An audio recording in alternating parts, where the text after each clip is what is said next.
Hi hello అండి, welcome back to our channel. ఈరోజు serial యొక్క ముఖ్య ఉద్దేశం ఏంటో తెలుసుకుందాం. సీరియల్ ట్విస్ట్ అదిరింది, చాలా బాగుంది. ఈరోజు తర్వాయి భాగంలోకి వెళ్ళినట్టయితే జరిగింది. సుమిత్ర అయితే కార్తీక్ వాళ్ళ టిఫిన్ సెంటర్ దగ్గరికి పోయి వాళ్ళ ఇంట్లో ఉన్న టిఫిన్ సెంటర్ అయితే తీసుకొని టిఫిన్ దగ్గర నుంచి టిఫిన్లు ఇంట్లోకి పట్టుకొని వస్తుంది. ఆ టిఫిన్ అయితే అందరికీ సర్వ్ చేస్తుంది. టిఫిన్లు అందరూ చాలా బాగున్నాయని తింటారు. తిన్నాక ఎలా ఉన్నాయి టిఫిన్లు, బాగున్నాయా అని సుమిత్ర అడుగుతుంది.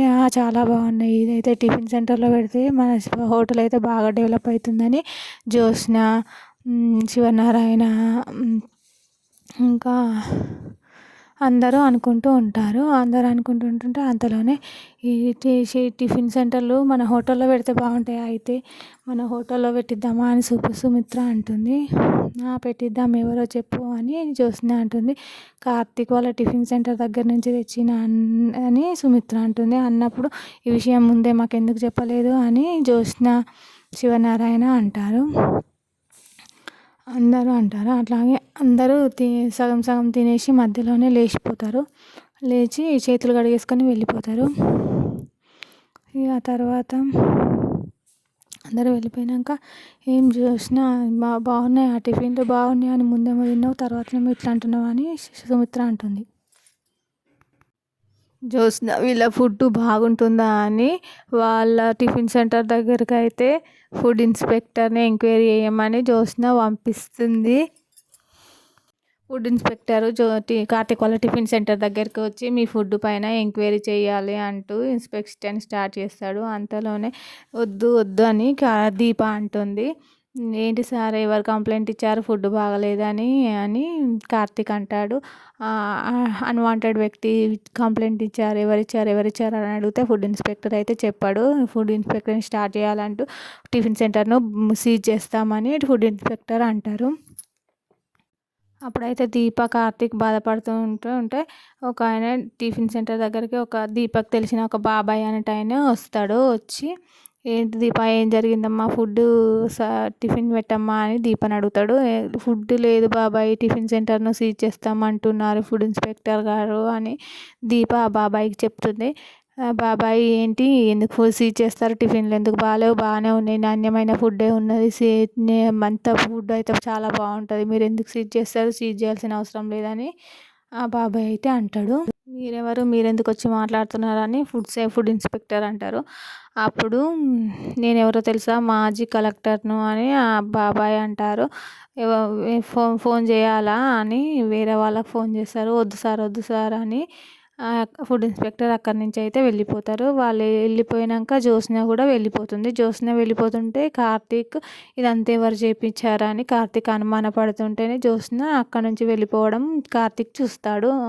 చూస్తే అమ్మ ఇదంతా జ్యోత్స్న పైన అని కార్తీక్ అయితే అనుకుంటాం. అక్కడి నుంచి వెళ్ళిపోగానే కార్తీక్ అనుకుంటున్నా అంతలోనే రాత్రి అవుతుంది. రాత్రి అయితే దీప అన్నం వంట చేస్తుంది. వంట చేస్తుంటే తిందురు రారే కార్తీక్ బాబు అని దీప శౌర్యను కార్తీక్ని పిలుస్తుంది. పిలిచి తిందురు రండి అంటే శౌర్య అంటుంది, ఏం కూర చేసావు మమ్మీ అంటుంది. ఏం కూరలని అలా అడగొద్దని చెప్పాను అని దీప అంటుంది. అంతలోనే కార్తీక్ మనకి ఇష్టం ఉన్న కూరలే చేస్తుందిలే అమ్మ అని కార్తీక్ అంటాడు. ఏం చెప్తావు డాడీ, కథలు చెప్తావా ఈరోజు అంటూ శౌర్య అంటుంది. అంతలోనే డోర్ కొట్టిన సౌండ్ వినిపిస్తుంది. కార్తీక్ ఎవరో చూస్తానంటూ లేస్తాడు. దీపాని వద్దులేండి నేను చూస్తా అని దీప వెళ్ళి చూస్తుంది. అప్పుడే ఆఫీస్ నుంచి ప్రభాకర్, పిఏ ప్రభాకర్ అయితే వస్తారు. వాళ్ళ మనుషులు వచ్చి, సార్ మీరే మమ్మల్ని కాపాడాలని కార్తీక్ను అడుగుతాడు. ఏం జరిగిందని కార్తీక్ అంటాడు. జ్యోత్స్న మేడం సాలరీలు ఇవ్వడానికి ఇబ్బంది అవుతుందని 50 ఏళ్ళు నిండిన వాళ్ళని తీసేయాలని జ్యోత్స్న మేడం అంటుంది. ఏంటి మేడం, సీఏగా మీరు ఈ నిర్ణయం తీసుకోవడం తప్ప కాదు అని ప్రభాకర్ అంటాడు. నాకు చెప్పాల్సిన వారు ఎవరు లేదు, నాకు చెప్పాల్సిన అంత అవసరం కూడా లేదు, నేను మీకు ఎలా కనబడుతున్నానని జ్యోత్స్న అంటుంది. ప్రభాకర్ అంటాడు, మమ్మల్ని 50 ఏళ్ళు నిండినాయి, నాకు కూడా మొన్ననే 51 సంవత్సరం వచ్చిందని ప్రభాకర్ అంటాడు. నన్ను కూడా తీసేస్తుందంట సార్ అని ప్రభాకర్ అంటాడు. అలా తీసేయాల్సిన అవసరం ఎవరికి లేదు, ఇన్ని రోజులు జ్యోత్స్న ఇండస్ట్రీ కాపాడింది మనం, ఇలా తీసేస్తే ఎవరు ఊరుకోరని కార్తీక్ అంటాడు. కార్తీక్ అంటుంటే నా కూతురు పెళ్లి పెట్టుకున్నాను సార్ అని ఒక ప్రభాకర్ అంటారు. ఇంకొక ఆయన ఉండి మా కొడుకు చదువు ఆగిపోతుంది సార్ అని ఇంకొక వ్యక్తి అంటాడు. అప్పుడు తీసేయడం జ్యోత్స్న వల్ల కాదు, నేను రేపు అక్కడికి వెళ్ళి అడుగుతాను శివనారాయణ దగ్గరికి అని కార్తీక్ అంటాడు. ఈరోజు సీరియల్లో వచ్చేసి ఇలా జరిగింది. మరి రేపటి ఎపిసోడ్లో ఏం జరిగిందో తెలుసుకోవడానికి మరి నా ఛానల్ను సబ్స్క్రైబ్ చేసుకోండి, లైక్ చేయండి. మరిన్ని మంచి మంచి అప్కమింగ్ ఎపిసోడ్స్ కోసం మా ఛానల్ని సబ్స్క్రైబ్ చేసుకోండి.